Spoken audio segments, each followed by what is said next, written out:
Bueno, gracias por compartir esta jornada tan importante para nosotros también. Y bueno, vamos a hacer una charla sobre trastorno límite de personalidad, que es clínica y fenomenología de los trastornos de personalidad, actualizaciones en el trastorno límite de personalidad, que vamos a compartir con la doctora Liliana Moleta y el doctor Guillermo Gemar. Yo soy el doctor José Domínguez. Así que, bueno, va a empezar la doctora Moneta con indicadores tempranos predictivos de estados fronterizos en la adolescencia. Bueno, gracias, José. Bueno, buenos días y ante todo, bueno, darles las gracias a Carlos Benavente Pinto por esta invitación y bueno, es un lujo tener a mis compañeros de mesa y bueno, hacer esta charla en conjunto. Somos los tres que nos dedicamos a lo mismo, que es trastornos de personalidad en términos generales, si bien cada uno tiene su especificidad. En relación a José, él habla de trastornos de límite, Guillermo de trastorno antisocial de la personalidad, y lo mío, que es el ámbito, yo soy psiquiatra infanto-juvenil, pero abordo específicamente la adolescencia, el área de la adolescencia. Y sé que es un tema controvertido hablar de trastornos de personalidad en la adolescencia. Si bien durante ya, yo no digo hace poco tiempo, yo digo ya hace bastantes años, es factible de ver en la clínica, y yo voy a hablar desde la clínica, porque me considero que soy netamente clínica, si bien tengo mis libros por ahí, mis artículos por ahí, incursionando como teórica, voy a hablar desde la clínica de ciertos ítems que encontré como, por eso mismo el título, indicadores tempranos, predictivos de estados fronterizos en la adolescencia. Actualmente no estamos hablando de trastornos de personalidad en la adolescencia, estamos hablando de estados fronterizos. En términos generales, si bien yo hablo de funcionamiento borderline de la adolescencia o funcionamiento borderizado u organización, que es más del estilo kemberiano, del estilo kemberiano, pero me, me gusta más hablar de funcionamiento como algo transitorio que si uno interviene tempranamente la evolución puede llegar a ser diferente. O sea, una buena evolución, un buen pronóstico. Pero claro, para intervenir tempranamente tendríamos que conocer estos indicadores tempranos. No los saqué de ningún lugar, son específicos los fui recabando específicamente de mi consulta a través de ver cientos, supongamos, porque hace 35 años que me dedico a lo mismo, cientos de pacientes de este tipo.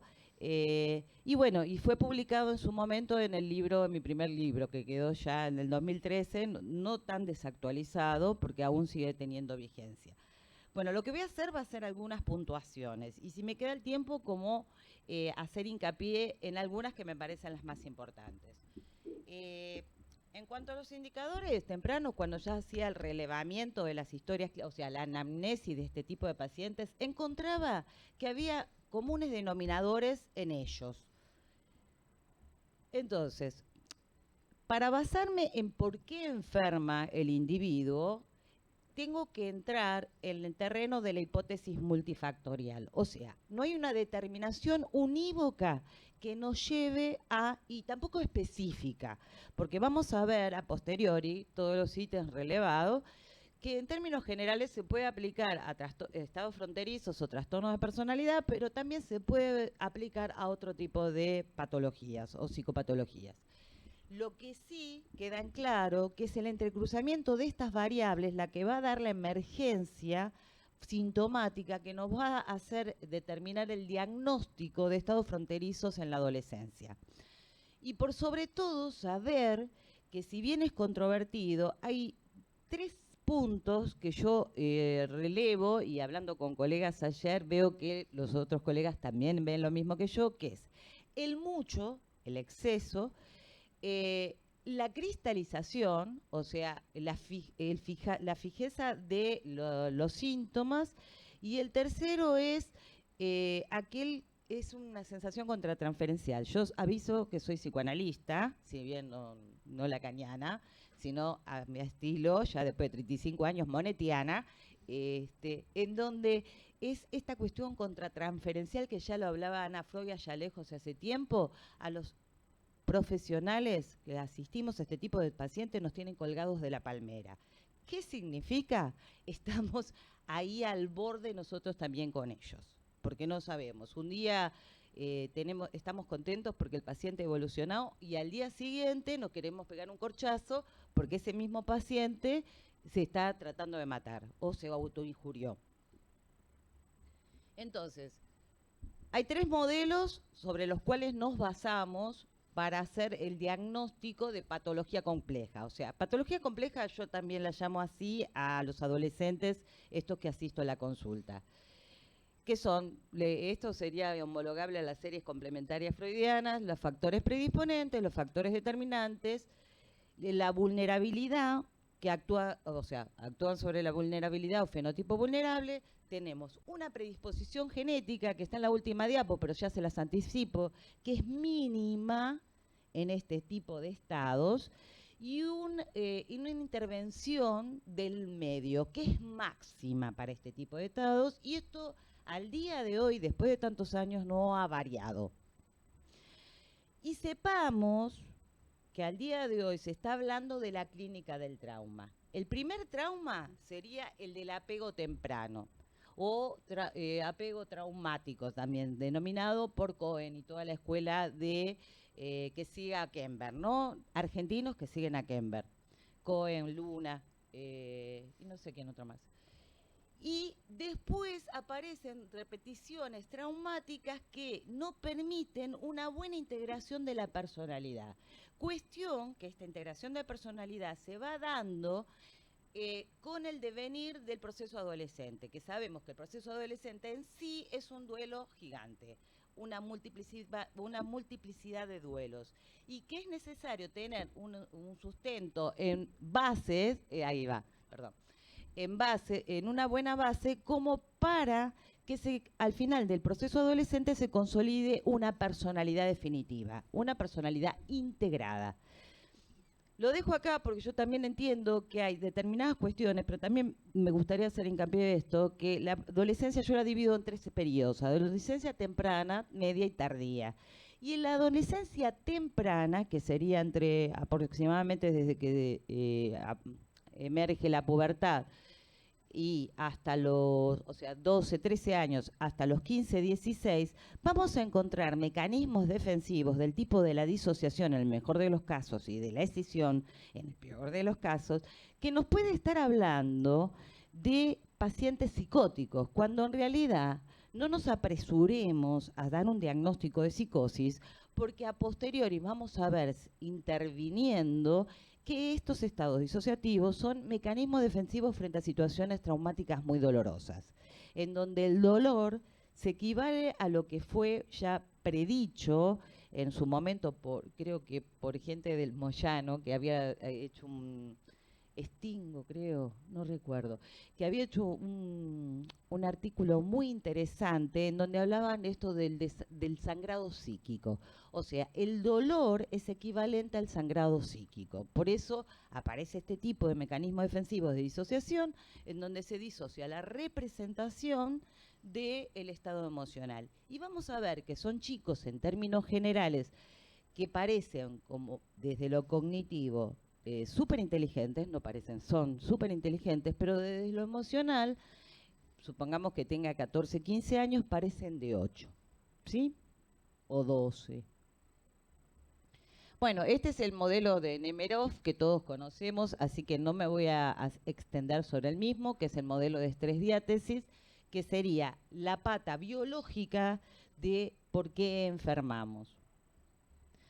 Entonces, acá entramos dentro de los ítems específicos que tienen que ver con los antecedentes perinatales.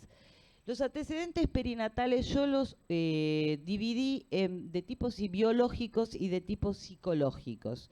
Los antecedentes perinatales de tipo biológico fueron enfermedades infectocontagiosas maternos durante la gestación. Esto lo encontré en multiplicidad de casos, diabetes y eclampsia pregestacional, partos posttérminos con sufrimiento fetal y aspiración de líquido mecónio, partos prolongados distóxicos y el bebé que nació con forceps, en términos generales, recabó maniobras obstétricas externas y nacimiento con forceps.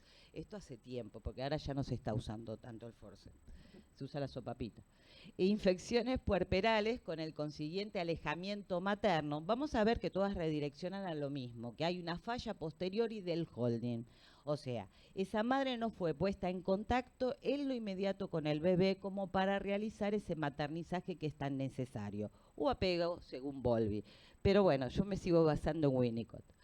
Doble circular de cordón, también hallé, rotura uterina en 2 ocasiones, bueno, ok.